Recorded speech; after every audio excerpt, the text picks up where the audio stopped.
Gold, trusted gold buyers. మీరు తాకట్టు పెట్టిన బంగారాన్ని విడిపించి ఈ రోజు ఉన్న మార్కెట్ ధరకు కొనబడను. నమస్కారం, వెల్కమ్ టు ఐ డ్రీమ్. ధర్మ మార్గం విత్ విజిత కార్యక్రమానికి స్వాగతం. ప్రస్తుతం మనతో పాటు ఉన్నారు శ్రీ శ్రీ శ్రీ ఆనంద శివకామేశ్వరి సన్నిధానం వ్యవస్థాపకురాలు శివకామేశ్వరి ఆనందమయ్య అమ్మగారు. ఇప్పుడు వారితో మాట్లాడి మరిన్ని విషయాలు తెలుసుకుందాం. అమ్మ నమస్తే. శ్రీమాత్రే నమః. అమ్మ, మనం ఇంతకు ముందర ఎపిసోడ్లో మాట్లాడుకోవడం జరిగింది. అసలు కార్తీక మాసంలో మనం ఎటువంటి విధానాలు ఆచరించాలి అని చెప్పి మనం కొంతవరకు మాట్లాడుకున్నాము. ఇంకా ఎటువంటి విశేషాలు మనం పాటిస్తే బాగుంటుంది, దాంతోపాటు మీరు అష్టకం గురించి కూడా, అరుణాచల అష్టకం గురించి కూడా చెప్తానన్నారు. మనకు అందులో సమయం సరిపోలేదు, మరి దీంట్లో దాని గురించి వివరించండి. తప్పకుండా తెలియజేస్తాను. యాదేవి సర్వభూతేషు శక్తి రూపేణ సంస్థిత. నమస్తస్యై నమస్తస్యై నమస్తస్యై నమో నమః. కార్తీక మాసము చాలా విశేషమైన మాసం అమ్మ. ముఖ్యంగా ముందు చేయకూడను చెప్పుకుందాం. ఈ మాసంలో శివకేశవ భేదం చూపించరాదు. శివకేశవుల్ని ఇద్దరినీ అర్చించుకోవాలి. ఎందుకంటే శివాయ విష్ణురూపాయ విష్ణురూపాయ శివహే శివశ్చ హృదయం విష్ణు విష్ణుశ్చ హృదయం శివ. మా చిన్నప్పుడు గుడికి తీసుకెళ్తే ఇది చెప్పించేవారమ్మా. శివాలయంలో విష్ణుమూర్తికి నమస్కారం చేసుకునేమనేవారు మా నాన్నగారు. విష్ణాలయానికి వెళ్తే శివుణ్ణి తలుచుకునేమనేవారు. అంటే ఆయన హృదయంలో ఈయన, ఈయన హృదయంలో ఆయన ఉంటారట. వాళ్ళకిద్దరికి ఏం భేదం లేదు. ఆ భేదం చూపడం కూడా చాలా దోషము. ఆ శివకేశవ భేదం చాలా చూపించడం చాలా పాపం. అంటే పుట్టగతులు ఉండవు అనమాట. ఒక రకంగా చెప్పాలి అంటే శివకేశవ భేదం ఎట్టి పరిస్థితుల్లో ఈ మాసంలో చూపరాదు. ఎందుకంటే చూడండి, ఈ మాసాన్నంతా కూడా కార్తీక దామోదరుడిని అర్చించుకుంటూ ఉంటాము. పైగా శివుడు ఈ మాసంలో కార్తీక త్రయంబకేశ్వరుడని, అలాగే విష్ణువు కార్తీక దామోదరుడని పిలుస్తూ ఉంటాం. అలాగే శివాభిషేకాలు ఎంత శ్రేష్టమో, శివాలయాల్లో ఎన్ని పూజలు జరుగుతాయో అలాగే నారాయణ పూజ చూడండి, ఏకాదశి, ద్వాదశి, తులసి కళ్యాణం, తులసి పూజ, తులసి దీపారాధన, ఇలా చాలా విశేషం అండి. అందుకని ఎప్పుడు కూడా ఈ మాసంలో మీరు ఇత్తప్పుడు ఏం చేశారు ఏం లేదో తర్వాత విషయం, కానీ కార్తీక దామోదరుణ్ణి, కార్తీక త్రయంబకేశ్వరుని కూడా ఈ మాసంలో అర్చించుకోవాల్సింది. ఇక దీపారాధన మొట్టమొదటిగా చేయవలసింది తులసి దగ్గర. తులసి దగ్గర చేసిన తర్వాతే మిగిలిన చోట్ల దీపారాధన చెయ్యాలి. పూజా మందిరంలో కూడా తులసి మొక్క ఉంటుంది కదా తులసి దగ్గర. ముందు స్నానం చేయగానే తులసి పూజ చేసుకున్నాకే దీపారాధన చేయాలి ఈ మాసంలో. ముందుకెళ్ళి దీపాలు ప్రత్యేకం కదమ్మా ఈ మాసం అంతా కూడా. ఆ దీపాలు కూడా శ్రేష్టమైన ఉపయోగించండి. మహా అయితే 1 నెల డబ్బులు ఖర్చు పెడతారు అంతే. అంతే శ్రేష్టమైనవి. ఎందుకంటే ఆవు నెయ్యి మనకి ప్యూర్గా దొరుకుతుంది లేదు కాబట్టి నువ్వుల నూనె, ఆడించిన నువ్వుల నూనె తెచ్చుకుని మళ్ళీ ఎన్ని ఒత్తులు వేయాలి, సాధ్యం త్రివర్తి సంయుక్తం 3 ఒత్తులు వేసి చక్కగా దీపారాధన చేసుకోండి. తులసి దగ్గర దీపారాధన చేసుకుని, తులసి పూజ చేసుకుని, నివేదన చేసుకుని చక్కగా కార్తీక దామోదరుని అర్చించుకుని లోపలికి వచ్చి నిత్య పూజ చేసుకోండి. ఉదయం చేసేస్తున్నారు అంటే పొద్దున్నే అభిషేకం చేసేసుకోండి అమ్మా. చాలా ఏమీ రాదు మీకు. ఓం నమ శివాయ పంచాక్షరి మంత్రంతో చక్కగా అభిషేకం చేసుకోవచ్చు. ప్రదోష కాలంలో ఉదయం కుదరలేదు, మీ ఇంట్లో శివలింగం ఉంటే ఖచ్చితంగా శివుడి మీద కాసిన నీళ్లు పోసి ఒక బిల్వపత్రాన్ని సమర్పించండి. చాలా ఎందుకంటే మనం శ్రావణ మాసంలో చెప్పుకున్నాం ఒక ఎపిసోడ్లో, మీకు గుర్తుందో లేదు, సంపద అంతా కూడా శివాధీనం. సంపద కావాలి అనుకున్నవారు శివుణ్ణి అర్చిస్తే ఈ నెల్లాళ్ళు చక్కటి సంపద కలుగుతుందమ్మా. దీపంలో లక్ష్మి కొలువై ఉంటుంది. ఈ నెల రోజులు చక్కగా క్రమం తప్పకుండా దీపారాధన చేయడం వల్ల కూడా లక్ష్మీ కటాక్షం కలుగుతుంది. అందుకే కొన్ని నియమాలు, ఆహార నియమాలు, అల్లం వెల్లుల్లి తినకపోవడం, మసాలాలు తినకపోవడం. ఎందుకంటే ఈ మాసం కూడా చూడండి, సాయంత్రము పగలు తక్కువ ఉంటుంది, చీకటి తొందరగా అయిపోతుంది, ఆహారం అరగడం కూడా కష్టం. అందుకే ఉపవాసాలు ఎక్కువ ఈ మాసంలో. అంటే ఏవైనా కూడా మన ధర్మాన్ని, మన ప్రకృతిని అనుసరించే ఉంటాయి కదా మన ధర్మాలన్నీ కూడా. ఈ మాసంలో బ్రహ్మచర్యం పాటిస్తే కూడా చాలా మంచిది. అలాగే ఉపవాసాల దగ్గరకు వచ్చేసరికి చాలా మంది కార్తీక నక్తాలను చేస్తూ ఉంటారు. అవునమ్మా. నక్తాలంటే పొద్దున్నంతా ఉపవాసం ఉండి సాయంత్రం నక్షత్ర దర్శనం చేసుకుని రాత్రి భోంచేస్తూ ఉంటారు. ఇది ఒక నియమం, అది మీ ఇష్టం. అది మొదటి రోజు సంకల్పం ఏం చెప్పుకుంటే దాని ప్రకారంగా మీరు చేయొచ్చు. అలాగే ఆహార నియమాలు చెప్పాను చేయకూడని వాటిల్లో. అలాగే బ్రహ్మచర్యం పాటిస్తే చాలా మంచిదని కూడా నేను చెప్పాను. ఇక చివరిది, మగవారు కూడా దీపారాధన చేయాలి ఈ మాసంలో. కేవలం స్త్రీలకే కాదండి, మగవారికి కూడా దీపారాధన అవసరము. ఐశ్వర్యం ఒక ఆడవాళ్ళకే కాదు కదా. చాలా మంది శివాభిషేకం చేస్తే ఏం వస్తుందండి, పుణ్యమే వస్తుంది. కాదండి, పుణ్యంతో పాటు చక్కగా లక్ష్మీ కటాక్షం కూడా కలుగుతుంది శివుడికి బిల్వార్చన చేయడం ద్వారా. అలాగే చాలా మందికి అపోహ ఉంది, శివాలయాల్లో ప్రసాదం తీసుకోవచ్చా? ఈ మధ్య కొత్తగా వింటున్నాం, శివాలయాల దగ్గర ప్రసాదం తీసుకుంటే దెయ్యాలు భూతాలు పడతాయి. అదంతా శుద్ధ అబద్ధం. చక్కగా తీసుకోండి. కానీ ఈ చండీశ్వరుడికి కోపం వస్తుంది మనం శివాలయం నుంచి ప్రసాదం తీసుకొని వస్తే అని అంటూ ఉంటారు కదా. అందుకే ఒక కొబ్బరికాయ కొట్టామనుకోమ్మా, ఓ చెక్క చండీశ్వరుడికి పెట్టాలి, ఓ చెక్క మనం తెచ్చుకోవాలి. ఓకే, ఒక చెక్క అక్కడ పెట్టి మొత్తం తెచ్చుకోవద్దు. అవును, ఒక చెక్క అక్కడ పెట్టి ఒక చెక్క మనం తెచ్చుకోవాలి. అంతే తప్ప దెయ్యాలు భూతాలు ఏమీ పెట్టవు. తీర్థం ఇస్తే తీసుకోండి. అంటే ఉపవాసంలో ఉన్నప్పటికీ తీర్థ ప్రసాదాలు తీసుకోవచ్చు అంటారా టెంపుల్లో? ఉపవాసంలో ఉన్న తీర్థం తీసుకోవాలి. ఓకే, భగవంతుడి తీర్థ ప్రసాదాలు తిరస్కరించరాదు. భగవత్ కటాక్షం అక్కడే కదమ్మా మనకి దొరికేది. అవును అవును, ఆయన దగ్గర ఉంది. ఎంత ఎనర్జీ ఉంటుంది వాటికి, ఆ నీటికి కానీ ఆ ప్రసాదానికి కానీ. ఆయన భుజించిన కొబ్బరి చెక్క మనం తింటున్నామంటే ఇంకెంత ప్రసాదం. అందుకని చక్కగా ప్రసాదాలు తీసుకోండి. ఈ మాసంలో ఒక చిన్న పరిహారం కూడా చెప్తాను. చాలా మంది ఆర్థిక ఇబ్బందులతో ఇబ్బంది పడుతూ ఉంటారు. అలాంటి వారు ఈ 30 రోజులు ప్రదోష కాలంలో శివాభిషేకం చేసుకుని బిల్వ వృక్షం కింద కూర్చుని శ్రీ సూక్త పారాయణ చేయడం ద్వారా పరిపూర్ణమైనటువంటి లక్ష్మీ కటాక్షం లభిస్తుంది, సంపద కలుగుతుంది. చాలా రకాలైనటువంటి ఆర్థిక ఇబ్బందుల నుంచి విముక్తి కలుగుతుంది. మారేడు బిల్వ వృక్షం కింద గుళ్ళల్లో ఉంటుంది.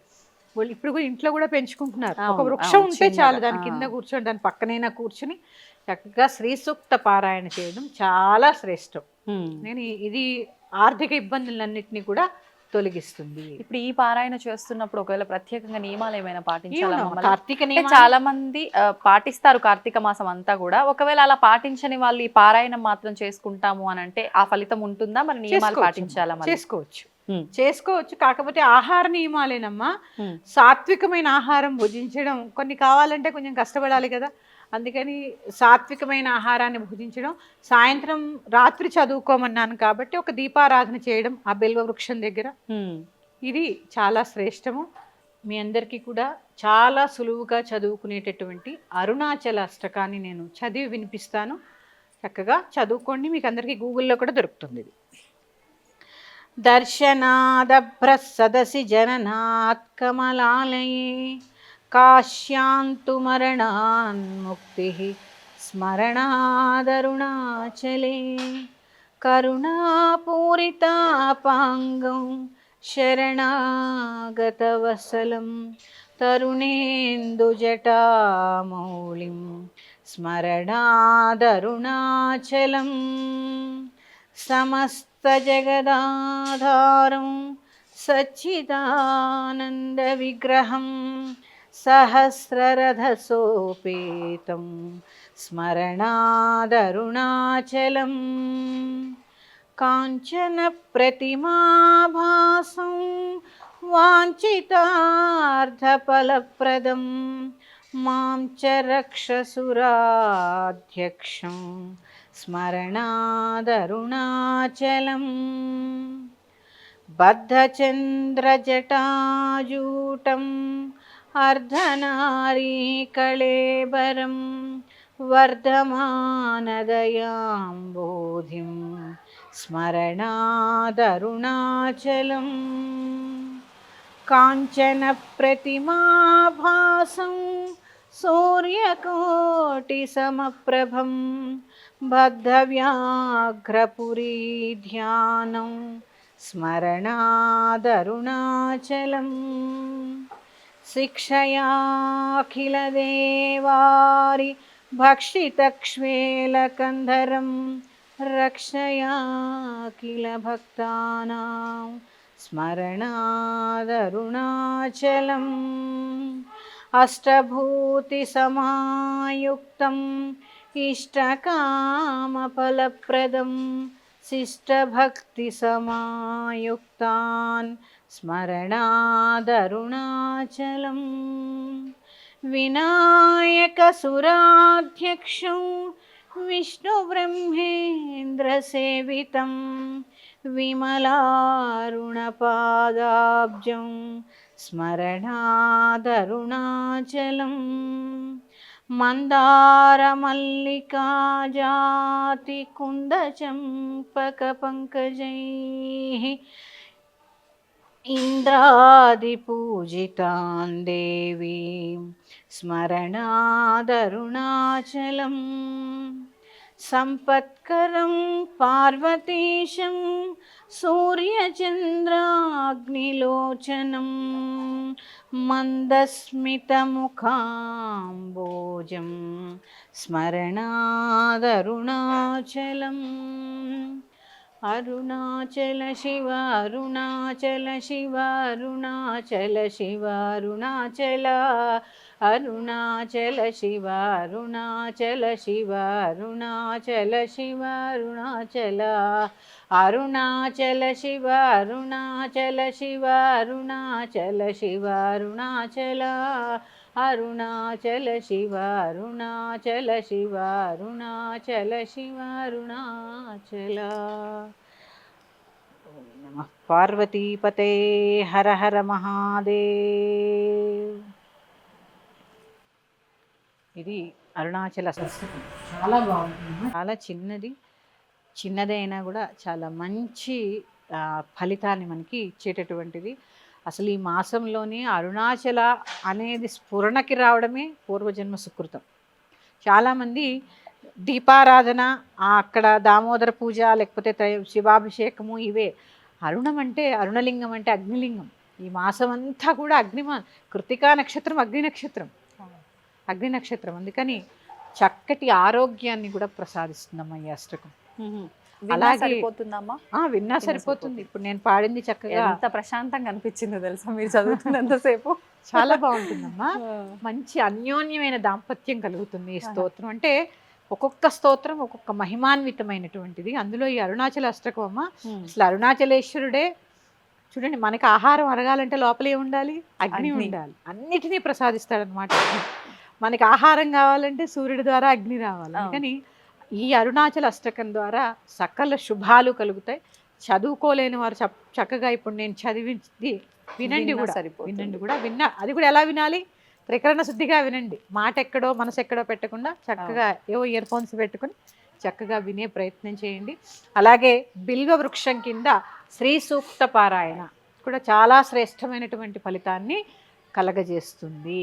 అయితే ముఖ్యంగా కార్తీక మాసం అనగానే ఇదంతా కూడా ఆధ్యాత్మికానికి సంబంధించిన ఒక మాసంగా మనం విశేషంగా చెప్పుకుంటాం. మరి అసలు ఈ మాసం యొక్క ప్రత్యేకత ఏంటి, మాసం అంతా ఆచరించాల్సిన విధానాలు ఏంటో తెలియజేయండి. తప్పకుండా తెలియజేస్తాను. యా దేవీ సర్వభూతేషు కాంతి రూపేణ సంస్థిత నమస్తశ్యై నమస్తశ్యై నమస్తశ్యై నమో నమః. ఐ డ్రీమ్ ఛానల్ వీక్షిస్తున్న ప్రేక్షకులందరికీ కూడా కార్తీక మాస శుభాకాంక్షలు. కార్తీక మాసము కార్తీకంలోనే ఉంది. కార్తీకము అంటే కృత్తికా నక్షత్రము చంద్రుడికి దగ్గరగా ఉన్నప్పుడు వచ్చేటటువంటి మాసాన్ని కార్తీక మాసము అంటారు. ఈ కార్తీక మాసంలో చాలా శ్రేష్టమైనవి స్నానములు, దీపారాధన, అలాగే తులసి పూజ, ఉపవాసాలు. ఒకటేంటి, చాలా విశేషాలు ఈ కార్తీక మాసంలో ఉన్నాయి. ఒక్కొక్కటిగా తెలుసుకునే ప్రయత్నం చేద్దాం. ముందుగా స్నానం. ప్రదోషకాలం నుంచి అంటే దగ్గర 3:30 నుంచి 5:30 లోపల స్నానాది కార్యక్రమాలు ఖచ్చితంగా పూర్తి చేసుకుని తీరాలి. అందుకే దీపావళి నాడు చూడండి, అభ్యంగన స్నానం కూడా ప్రదోషకాలంలో జరగాలని చెప్తారు. ఎందుకంటే ఈ మాసం అంతా కూడా తిలలలో లక్ష్మీదేవి, జలంలో గంగాదేవి నివాసం ఉంటారు. అందుకే స్నానానికి అంత ప్రత్యేకత. మనం ప్రత్యేకించి గంగానది దాకా వెళ్లాల్సిన పని లేదు. మామూలుగా నిత్య స్నానం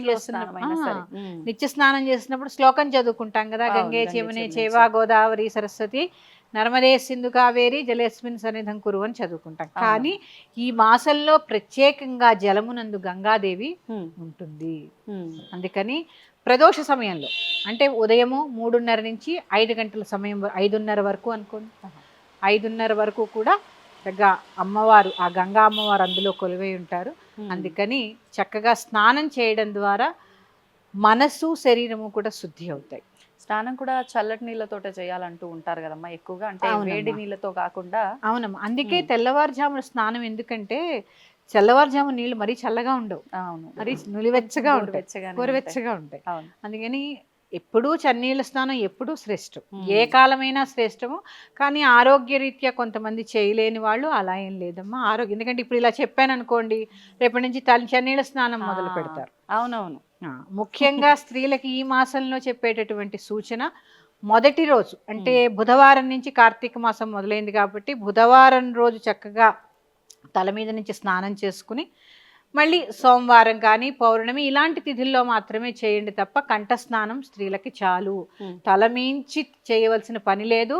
కార్తీక సోమవారం కూడా పసుపు రాసుకుని మీకు ఓపిక లేకపోతే స్నానం చేస్తే తల స్నానం చేసినంత ఫలితం స్త్రీలకు ప్రత్యేకంగా. కంఠ స్నానం చాలు స్త్రీలకు కూడా. నదీ స్నానానికి వెళ్ళినప్పుడు చక్కగా దానికి నియమాలు పాటించాలి కాబట్టి భార్యాభర్తలు కలిసి వెళ్ళడము, సంకల్పం చెప్పుకోవడము, అక్కడ కూడా పసుపు రాసుకునే నదిలో స్నానం చేయాలి.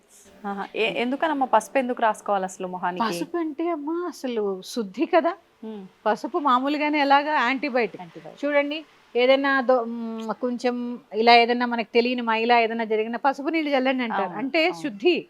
అక్కడ ఏంటి ఆ ప్రాంతం అంతా పసుపు వల్ల శుద్ధి. అంటే పసుపు ఎలా ఉద్భవించింది అంటే నందీశ్వరుడి కొమ్ము నుంచి ఉద్భవించిందని చెప్తూ ఉంటారు.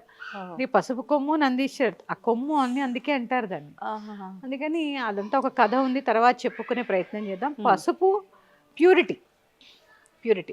స్త్రీలు కనుక అలాగే యాంటీబయాటిక్ కాళ్ళకి రాసుకోవడం, మనం దేహానికి రాసుకుని స్నానం చేయడం వల్ల రకరకాల వ్యాధులు అనేవి వ్యాపించకుండా ఉంటాయి. అది కూడా అందుకని పసుపు రాసుకోవడం వల్ల ముఖ్యంగా స్త్రీలు ఏంటమ్మా, చాలా ఇంట్లో ఎన్ని బాధ్యతలు ఉంటాయి, రోజు తలస్నానం చేసి తల తడుపుకుంటూ ఉంటే ఎలాగ జలుబులు జ్వరాలతో పడుకుంటారు. అంతే, ఇంకా పూజలు ఏం చేస్తారు. అందుకని కంఠ స్నానం చేసుకోండి. అలాగే ముఖ్యంగా దీపారాధన, స్నానము దీపారాధన కూడా ప్రదోషకాల సమయంలో పూర్తయిపోవాలి. 5:30 లోపు ఖచ్చితంగా పూజ కూడా. తులసి దీపారాధన, ఆ తర్వాత గుమ్మం దగ్గర దీపం పెట్టుకోవడం, ఇవన్నీ కూడా 5:30 లోపు పూర్తయిపోవాలి. లేదు 5:30 లోపు చేయలేకపోతే ఉదయం నిత్య దీపారాధన చేసుకుని సాయంత్రం ప్రదోషకాల సమయంలో దీపారాధన, శివాభిషేకం చేసుకోవడం కూడా చాలా ఉత్తమం. ముఖ్యంగా ఈ సమయంలో అరుణాచలేశ్వరుని తలుచుకోవడం చాలా మంచిది. మాసమంతా కూడా. ఎందుకు అంటే ఈ మాసమంతా కూడా మనం ఏమి వెలిగిస్తాము? దీపాలు వెలిగిస్తాం. దీపాలు అంటే ఏంటి? అగ్ని. అరుణాచలేశ్వరుడు ఎవరు? అగ్నిలింగం. పంచభూతాల్లో అగ్నిలింగం. అసలు అరుణాచలం అంటే ఏంటో తెలుసుకుందాం. అచలము అంటే కదలనిది, అరుణము అంటే కదిలేది, అంటే చైతన్యము. అంటే కదలనిదేమో శివుడు, కదిలేదు అమ్మవారు. అందుకే అరుణాచలం అయింది అది. అంటే శివశక్తులు ఇద్దరూ కలిసి ఉన్నదాన్ని అరుణాచలం అంటారు. అంటే ఇక్కడ చూడండి అమ్మా, ఒక జ్యోతి వెలిగించామనుకోండి, ఒక దీపం, నేను ఎప్పుడూ చెప్తాను, ఆ దీపం ఒక్కచోటే ఉంటుంది కానీ దాని యొక్క వెలుతురు చైతన్యం ఎలా వ్యాపించి ఉంటుందో, శివుడు ధ్యానముద్రలో ఒక్కచోటే ఉంటాడు, ఆయనలోని శక్తి చైతన్య స్వరూపిణిగా మొత్తం సృష్టి అంతా మూల మూలలకి వ్యాపించి ఉంటుంది. అదే అరుణాచలం. అరుణాచలం అంటే అక్కడ లేదు, ఇక్కడ కూడా ఉంది. ప్రత్యేకంగా ఈ అరుణాచలేశ్వర అష్టకం ఉంటుందమ్మా. ఈ మాసం చదువుకోవడం చాలా చాలా శ్రేష్టం. చాలా బాగుంటుంది, చాలా చిన్నది కూడా. అలాగే దీపదానం, ప్రత్యేకించి దీపదానము, ఉసిరి దీపాలు, అలాగే కొన్ని నియమాలు, ఆహార నియమాలు, అల్లం వెల్లుల్లిపై తినకపోవడము, మాంసాహారం భుజించకపోవడము, మద్యపానం మానేయడము, అట్లా కొన్ని నియమాలు ఖచ్చితంగా పాటించాలి. అలాగే ఆదివారం ఎట్టి పరిస్థితుల్లో కొబ్బరికాయ, ఉసిరికాయ కార్తీక మాసంలో తినరాదు. కొబ్బరికాయ, ఉసిరికాయ అంతే, ఈ రెండు ఆదివారం రోజు తినకూడదు. ఎందుకనమ్మా? కార్తీక మాసంలో అంటే కొన్ని నియమాలు ఉంటాయి కదమ్మా. మాసానికి చాలా విశేషమైన మాసం ఇది, ఆహార నియమాలు ఉంటాయి కాబట్టి ఆదివారం రోజు దాన్ని ఏమంటారు, ఉసిరిక అలాగే కొబ్బరి, ఈ రెండు. ఎందుకు తినకూడదు ఈ ఉసిరిక? చాలా మంది తినకూడదని చెప్తారు కానీ ఎందుకు తినకూడదో చెప్పరు. ఆదివారం రోజు అధిపతి సూర్యుడు. అవును. ఉసిరిక వృక్షము శుక్రుడికి అధిపతి. ఈ రవి శుక్రులు ఇద్దరు శత్రువులు గ్రహపరంగా చూస్తే అంటారు కాబట్టి ఆదివారం రోజు ఉసిరిక తినకూడదని చెప్తూ ఉంటారు. ప్రత్యేకించి ఈ ఆదివారం రోజు ఖచ్చితంగా కొబ్బరి, ఉసిరికాయ రెండు తినకూడదు. కానీ కార్తీక మాసంలో ఉసిరిక తినడం చాలా శ్రేష్టం, తినాలి. కానీ చాలా మంది అంటే ఉసిరి చెట్టుకు వీటికి దీపారాధన చేస్తాం, ఉసిరి దీపాలు పెడతాం కాబట్టి తినకూడదు అంటారు కదమ్మా. తినాలి, ఉసిరి తినాలి కార్తీక మాసంలో. ఎందుకంటే ధాత్రి వృక్షం అని పేరు ఉసిరికకి. అంటే భూదేవి యొక్క శక్తి అంతా ఉసిరికలో ఉంటుంది. అంటే అందరి దేవతలు కొలియ ఉంటారు. మాకు చెట్టు మీద లక్ష్మీనారాయణులు, కాండంలో శివపార్వతులు, ఇట్లా ఆ ఉసిరి చెట్టే చాలా ప్రత్యేకత. ఒక్క కారం తప్ప అన్ని రుచులు ఉంటాయి ఉసిరికాయలు. అవును, తీపి, వగరు, పులుపు అన్ని ఉంటాయి. షడ్ రుచుల్లో కారం తప్ప అన్ని రుచులు కలిపి ఉన్నది చేదు కూడా ఉంటుంది. అది ఉసిరికాయ యొక్క గొప్పతనం. ఏ వృక్షానికి ఉండదు అలాగా, ఏ కాయకి ఉండదు. అందుకని ఉసిరికాయ చాలా శ్రేష్టము. అలాగే ఉసిరి దీపాలు పెట్టుకోవడం కూడా చాలా ఉత్తమం. సంతానం లేనివారు, వివాహానికి సంబంధించిన ఇబ్బందులు ఉన్నవారు ఎక్కువగా ఈ పూజలు ఆరాధనలు చెయ్యాలి అని అంటూ ఉంటారు. కానీ ఇది ప్రతి ఒక్కరికి అవసరమైన ఒక విధానమే. ఈ నాగుల చవితి రోజు పుట్టలో పాలు పోయడం కానివ్వండి. ఇప్పుడంటే మనకు పుట్టలు ఎక్కువగా కనిపించట్లేదు కాబట్టి జంట నాగ ప్రతిమలకి మనం ఏం చేసినా కూడా ఆ పాల అభిషేకమైన ఏం చేసినా అక్కడే ఆచరిస్తున్నాము. కానీ పుట్ట ఉన్న దగ్గర మాత్రం ప్రత్యేకించి వెళ్ళి నానా రకాల విధ్వంసాలు అయితే సృష్టించి వస్తున్నారు అక్కడ. అసలు ఈ విధానం అంతా ముందర నుంచి ఇలానే ఉందా, లేదంటే ఇప్పుడు ఈ ధోరణి ఇలా మారిపోయిందా? అసలు ఏ రకంగా చేయాలంటారు ఆ రోజున? తప్పకుండా తెలియజేస్తాను. యాదేవి సర్వభూతేషు సర్వరూపేణ సంస్థిత నమస్తస్యై నమస్తస్యై నమస్తస్యై నమో నమః. నాగుల చవితి మామూలుగా కొన్ని ప్రాంతాల్లో శ్రావణ మాసంలో వచ్చేటటువంటి నాగుల పంచమిని, అలాగే కార్తీక మాసంలో వచ్చేటటువంటి నాగుల చవితి కార్తీక మాసం మొదలైన తర్వాత 4వ రోజు. ఈ సాంప్రదాయం ఇప్పటిది కాదమ్మా, చాలా పురాతనమైనది. ఈ నాగుల చవితి ప్రత్యేకంగా అందరూ చేసుకోవచ్చు. చిన్న పెద్ద, పిల్లలు, మగవాళ్ళు, అంటే లింగభేదం లేదు, దీనికి వయోభేదం లేదు. అందరూ పాటించవలసిన రోజు ఏదైనా ఉందంటే అది నాగుల చవితి. ఇక ఈ పుట్టలో చాలా మంది నన్ను అడుగుతూ ఉంటారు, పుట్టలో పాలు పోస్తే తాగుతాయండి అని. భక్తిగా పోసి చూడు, భక్తిగా పోస్తే నిజంగా తాగుతాయమ్మా. పోసి చూస్తే కదా. అలా అని ఇక్కడ మీరు అన్నారు కదా విధ్వంసం సృష్టిస్తున్నారు, నిజంగా పుట్టల దగ్గర విధ్వంసమే సృష్టిస్తున్నారు. తోసేసుకుంటారు, ఒక భక్తి పాడు ఉండదు. నేను ముందంటే నేను ముందు, నేను ముందు, ఇదే సరిపోతుంది. అక్కడ కూడా దీపారాధన చేయాలి, సంకల్పం చెప్పుకోవాలి, షోడశోపచార పూజ చేయాలి. అప్పుడు ఇన్ని పాలు మాత్రమే సమర్పించాలి. ప్యాకెట్ చింపేసి మొత్తం పోసేస్తారు. చాలా తప్పండి, చాలా తప్పు. ఎందుకంటే అక్కడ లోపల నిజంగానే సర్పం ఉందండి. పుట్టలు ఎక్కడో అరుదుగా ఉన్నాయి. మీరు ఇలా పోసేస్తే లోపలంతా బురదైపోతే ఎలా తిరుగుతుందండి సర్పం? ఒకసారి ఆలోచించండి. శాస్త్రానికి కొద్దిగా అందులో పోసి, బయట జంట నాగులు ఉంటాయి కదమ్మా, వాటికి పోయండి. చక్కగా క్యూ పద్ధతి పాటించి ఒకటి తర్వాత ఒకళ్ళు, ఎందుకంటే అందరూ పూజ చేసుకోవాలి కదా. ఖచ్చితంగా పుట్టలో పాలు పోసేయడం కాదండి, అందరూ సంకల్పం చెప్పాలి, మీ గోత్రం చెప్పుకోవాలి, మీ యొక్క వంశం పేరు చెప్పుకోవాలి, ఇవన్నీ చెప్పుకుని వారికి తెలియాలి కదా మరి. అందుకని చక్కగా తెలియచేసి దీపారాధన చేసుకుని, ఆవు నేతితో దీపారాధన చేసి, పుట్టలో చక్కగా కొద్దిగా పాలు పోసి ఆ ప్రాంతాన్ని శుభ్రం చేసి ముగ్గు పెట్టి, నువ్వులు బెల్లం కలిపినటువంటి చిమ్మిలి పదార్థాన్ని నివేదన చేసి, చలిమిడి కూడా చేస్తారు చాలా ప్రాంతాలు.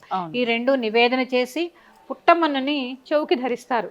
ఇక్కడ నాభి దగ్గర, ఇక్కడ పుట్టమన్ను అంత శ్రేష్టం. పుట్టమన్ను ధరిస్తే సర్పదోషాలంటే ఎక్కువగా ఎలా కనిపిస్తాయి? చర్మ వ్యాధుల్లో, సంతానోత్పత్తికి ఇవే కదా. అందుకని ఆ పుట్టమన్ను సర్పాలు తిరిగేటటువంటి ప్రాంతం కాబట్టి ఆ మన్నుని చెవుకి ధరిస్తే చెవుపోటు కూడా రాదని చెప్తూ ఉంటారు. Okay okay. సుబ్రహ్మణ్యేశ్వరికి మొక్కుంటే చెవుపోటు వస్తుంటా మా అమ్మమ్మలు చెప్పేవారు. అందుకని పుట్టమన్ను చెవుకి ధరించి, గర్భం దగ్గర కూడా ఆడపిల్లలకైతే ఇక్కడ బొట్టు పెడతారు నావి దగ్గర. సర్పదోషాలు తొలగిపోవాలి, మంచి సంతానం కలగాలని చెప్పి కలుగుతూ ఉంటాయి. ఇది నేను అనుభవపూర్వకంగా చెప్తున్నానమ్మా. పోయిన నాగుల చవితికి మా ఇంట్లో ఒకళ్ళకి నేను ఆ బొట్టు పెట్టడం జరిగింది. అమ్మ ఇప్పుడు గర్భవతి. సంతోషం.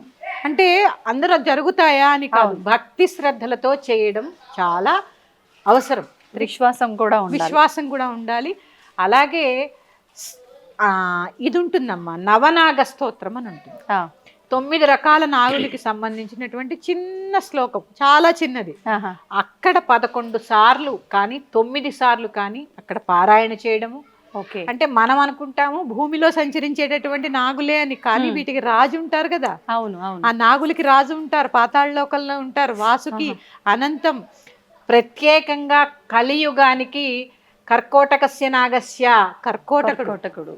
ఓకే. ఆ కర్కోటకుని స్మరించినంత మాత్రం చేతే కలి బాధలన్నీ పోతాయి తెలుసా అమ్మా.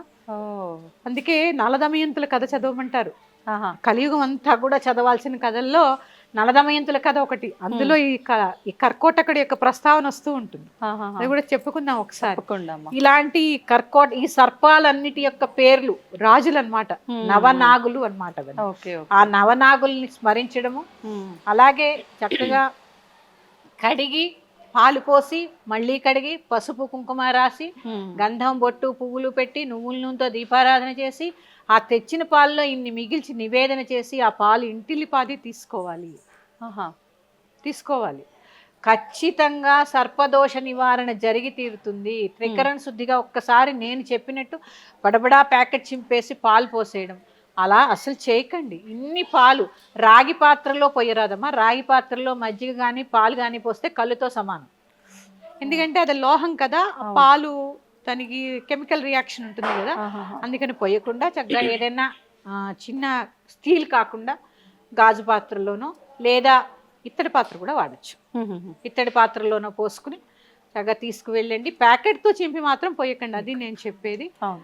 ఏదీ లేదు మాకు స్టీలే ఉంది పట్టుకెళ్ళండి. అవును, కానీ రాగి వాటిల్లో పాలు పోసి మాత్రం పోయరాదు. ఓకే, ఏదైనా కూడా అక్కడ శాంతంగా ఒక్కొక్కరికి 5 నిమిషాలు పడుతుందమ్మా. చాలా ఎక్కువసేపు కూడా కూర్చుంటారమ్మా అదే పనిగా. ఏం లేదు, షోడశోపచార పూజ ఎలా చేయాలి నేను చెప్తాను.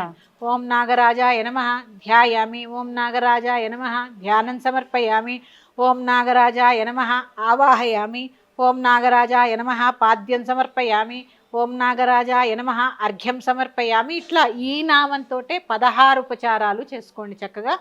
9 సార్లు కానీ 11 సార్లు కానీ నవనాగ స్తోత్రాన్ని పఠించండి. బెల్లము నువ్వులు కలిపినటువంటి ప్రసాదాన్ని నివేదన చేసి కొద్దిగా ఆ పుట్ట దగ్గర సమర్పించి, పుట్టలో వేసేయకండి, ఆ పుట్ట దగ్గర సమర్పించి పుట్టమన్ను కాస్త ఇంటికి తెచ్చుకోండి. ఇప్పుడు ఈ పుట్ట దగ్గర పెట్టిన ప్రసాదాలు కొబ్బరికాయ అవి మళ్ళీ మనం ఇంటికి తెచ్చుకోవాలి కదా. Okay okay. చాలా మంది సర్పాలు కల్లో కనిపిస్తే చాలా తప్పంటారమ్మా. అది చాలా శుభం, చాలా శుభం. ఏ విధంగా అమ్మ శుభం అంటే? విష సర్పాలు కదా అన్నట్టుగా చాలా మంది నెగిటివ్ గానే ఆలోచిస్తారు. అమ్మా సర్పాలు విషం కాదమ్మా. పాతాళ లోకంలో మన భూమిని మోస్తున్నాడు నాగరాజు, ఆయన మోస్తున్న బట్టే మనం ఇక్కడ ఉన్నాం. అందుకని విషయం కాదమ్మా. మనకి సంతానం కావాలన్నా, చక్కటి ఆరోగ్యం కావాలన్నా, అలాగే భూమి కొనుక్కోవాలన్నా ఇవన్నీ వారి యొక్క దయ ఉండాలి, సర్పరాజు యొక్క దయ ఉండాలి. అందుకని ఆ నాగుల యొక్క దయ ఉండాలి. కాస్త పుట్టమన్ను తెచ్చి చంటి పిల్లల దగ్గర నుంచి చెవుకి ఇట్లా ఇక్కడ ఈ ప్రాంతంలో చక్కగా పుట్టమన్ను పెట్టండి. పెళ్ళైన స్త్రీలు, ఆడపిల్లలు పెళ్లి కావాల్సిన వాళ్ళకి కూడా నాభి దగ్గర చిన్న అటు బొట్టు కింద కూడా ధరించండి, చాలా మంచిది.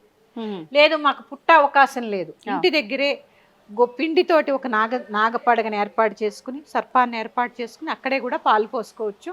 తర్వాత ఇంకా బాగా వచ్చు మాకు శ్లోకాలు, మేము ఇంకా చదవగలము అన్న వాళ్ళు సర్పసూక్తం చదువుతూ కనుక అభిషేకం చేస్తే చాలా విశేషమైన ఫలితం ఉంటుంది. ఒకవేళ అంటే ఇంట్లో చిన్నగా సుబ్రహ్మణ్య స్వామికి సంబంధించిన ఏదైనా విగ్రహం ఉంటే అక్కడైనా చేసుకోవచ్చు, అక్కడైనా చేసుకోవచ్చు. అందరికీ ఇప్పుడు పుట్టలు అవైలబుల్ గా ఉండవు, అందరూ గుళ్ళకి వెళ్ళలేరు, ఇంట్లో కూడా చేసుకోవచ్చు. కానీ చేసుకోవడం మాత్రం మానద్దు. దీనికి ఆనవాయితీ ఏం లేదమ్మా, అందరూ చేసుకోండి, అందరూ చేసుకోండి, చాలా మంచిది. ఇంకా చెప్పాలి అంటే ఇంకొక విశేషం చెప్తానమ్మా. దీంట్లో మాకు సర్పదోషం ఉంది, సంతానం కలగట్లేదు అన్నవారు ఇంత పుట్టమన్ను తెచ్చుకుని చిన్న మాత్రల్లో 3 మాత్రలు చేసి మింగండి. శుభ్రమైన మట్టిని తెచ్చుకుని 2 మాత్రలు చేసి మింగండి ఆ పుట్టమన్నుని. అది అంటే మరి పుట్ట లోపల చేపెట్టేసి తీయకుండా దొరికిన మన్నుని కాస్త శాస్త్రానికి చిన్న చిన్న ఉండలు చేసుకుని 2 ఉండలు మింగండి. పుట్ట దగ్గర ఎట్టి పరిస్థితుల్లో క్రాకర్స్ కాల్చద్దు. ఎందుకంటే అమ్మా వాటికి వేడి అన్నా, అగ్ని అన్నా, చప్పుడన్నా చాలా భయం జంతువులకి కదా. అందుకని అలాంటి పనులు చేయకండి. కొంతమంది గుడ్లు పోసేస్తూ ఉంటారు. గుడ్లు ఇప్పుడు నేను చెప్పాను, కార్తీక మాసం అంటేనే సాత్వికమైన ఆరాధన, సాత్వికమైన భోజనం. మళ్ళీ కోడిగుడ్లు ఎందుకమ్మా వాటికి? అందులోనూ టెంపుల్లో ఉన్న పుట్టల దగ్గరికి కూడా గుడ్లు మోసుకొని పోతారు.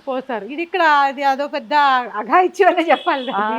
మీ ధైర్యానికి మెచ్చుకోవాలి. దేవాలయాల్లోకి గుడ్లు తీసుకెళ్తున్న మీ ధైర్యానికి మెచ్చుకోవాలి. అందుకని గుడ్లు వేయకండి అమ్మా. చక్కగా పుట్టలో పాలు పోయమని చెప్పారు కానీ గుడ్లు పోయమని చెప్పలేదు మిమ్మల్ని.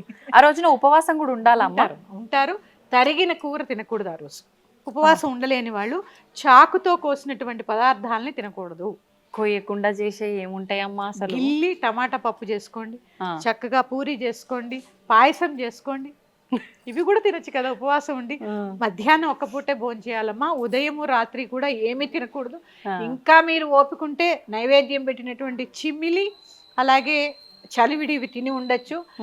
పిల్లలు కావాలనుకున్న వాళ్ళు, సర్పదోషం ఉన్నవాళ్ళు, సంతానాభివృద్ధి కోరేవారు కూడా, పిల్లలున్న ప్రతి ఒక్క తల్లిదండ్రులు, మళ్ళీ దీనికి కూడా కేవలం ఆడవాళ్లే కాదు, మగవాళ్ళు ఆడవాళ్ళు ఇద్దరు కలిసి దంపతి సమేతంగా పిల్లలతో పాటు వెళ్ళి చక్కగా పుట్టలో పాలు పోసి నమస్కారం చేసుకోండి. ప్రతి ఒక్కరూ ఈ షోడశ ఉపచార పూజ ఖచ్చితంగా చేసి తీరాలి. హడావిడిగా పోసుకోకండి, మీకు అక్కడ సమయం లేదు, ఇంట్లో పోసుకోండి చక్కగా. అందుకని చక్కగా త్రికరణ శుద్ధిగా, భక్తిగా, శుచి అయిన వస్త్రాలు ధరించి ఈ పనులు చేయండి. తప్పక ఆ సుబ్రహ్మణ్యేశ్వరుడి యొక్క దయ మీకు లభిస్తుంది. మరి యొక్క అంశంతో మీ ముందుకు వస్తాను. శ్రీమాత్రే నమః. స్వస్తి.